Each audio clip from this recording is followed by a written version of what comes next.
Hello, Mrs. Bilwa Kulkarni from Mumbai. I'm a sports nutritionist and Ayurvedic lifestyle modification consultant. So today I'm going to share two recipes using a cult favorite of most Ayurvedic practitioners, which is Nachani or finger millets, also known as ragi. As per Ayurveda, the samskar or the processing of the food or ingredients that we do should all contribute in increasing the food quality, making the food easy for digestion and balancing the three doshas. So the steps that we are now going to see are all going to contribute in enhancing the nutrient content, also increasing the bioavailability of the nutrients and absorption of nutrients in the body. The first step includes rinsing the ragi and soak the nachni overnight in water. Now after overnight soaking of around 10 to 12 hours, the nachni has swollen up in size. Now we will drain away all this water.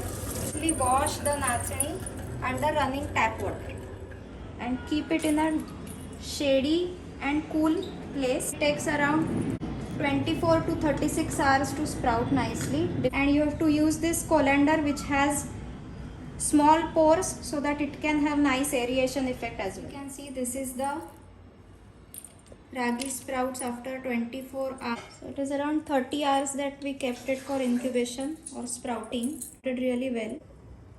For steam cooking the ragi, we are using this assembly in which we are using this vessel which has got holes in it, and we are using this cotton cloth above it. So both of these are going to enable proper penetration of steam through the ragi and enable proper and uniform steam cooking of the ragi. Now let us transfer all these sprouts into this cotton cloth. Now we have transferred everything. So just like I have used a microwave as an alternative to a closed space to maintain uniform temperature throughout the duration of sprouting, I am going to use a pressure cooker instead of a steamer. So I have already preheated it, and I am going to place the ragi sprouts and assembly inside it. Since Ayurveda recommends that we avoid using pressure cooker for steaming our food or cooking our food, because it traps the steam and makes the food guru to digest or heavy to digest, I am going to just steam the sprouts inside the cooker with the lid placed on it but without the whistle. And I am going to steam the nachni on a medium flame for around 12 to 15 minutes.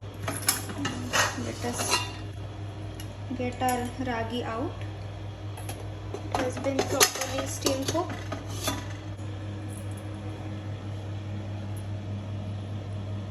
So you can see it is steaming hot, and you can see it has changed its color because it has properly been steamed. I am going to share two recipes today of ragi sprouts upma and ragi sprouts salad.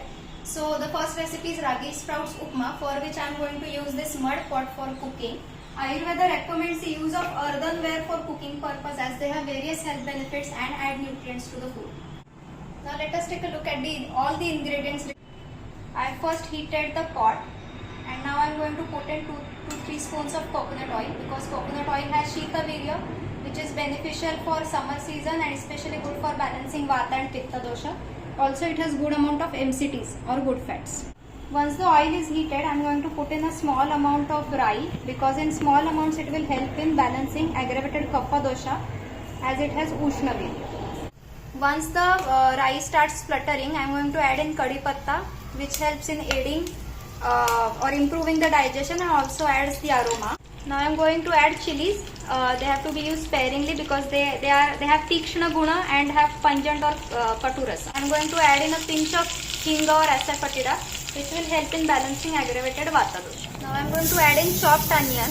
It is known as a blood purifier, also has Shita Virya, so beneficial in summers, but it is guru or heavy to digest, so it is to be used sparingly. After the onion is sauteed and nicely it has changed color, we are going to add in peanuts because they are good source of fat, but we have to take care that they are roasted so that their vata aggravating property is reduced. Now we are going to add chopped carrot and green peas so as to add more nutrients to the dish. You can add vegetable of your choices. At this stage we are going to add in a bit of salt so that the vegetables can cook nicely, and also alternatively we can add a pinch of salt while steaming the ragi. We are going to put a lid and let the veggies steam a bit for 2 to 3 minutes. Now all our vegetables look properly cooked. Now we are going to add in our steamed nachni. We have used steamed nachni here because as per Ayurveda, raw foods tend to increase or aggravate vata. Now our very healthy ragi sprouts upma is ready to serve. Let us talk about the main ingredient a bit, about its nutritional values. So this is the perfect gluten-free alternative to the recent favorites of the westerners like oats and quinoa, etc. It has pitta reducing and tridosha balancing properties. Apart from this, it is also a great source of iron, calcium and proteins. So sprouted ragi has all these in more amounts, and it has more bioavailability of iron. It has a good amount of amino acid tryptophan, which is known as a sleep inducer. So it also gives satiety. So it is good for people who have sleeping issues, and it can also be consumed at night. Also it is light or lagu to digest and has cooling potency. So it can be nourishing for the body even in case of vikruti or a disease.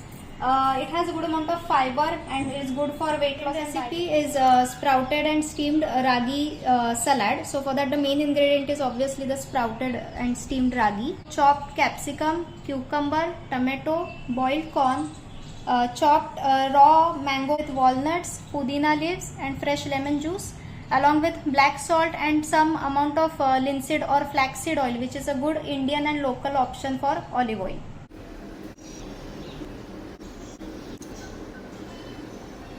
The salad is now ready to be served.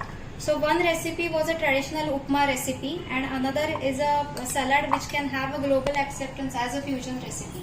So I hope you enjoyed both the recipes. Thank you.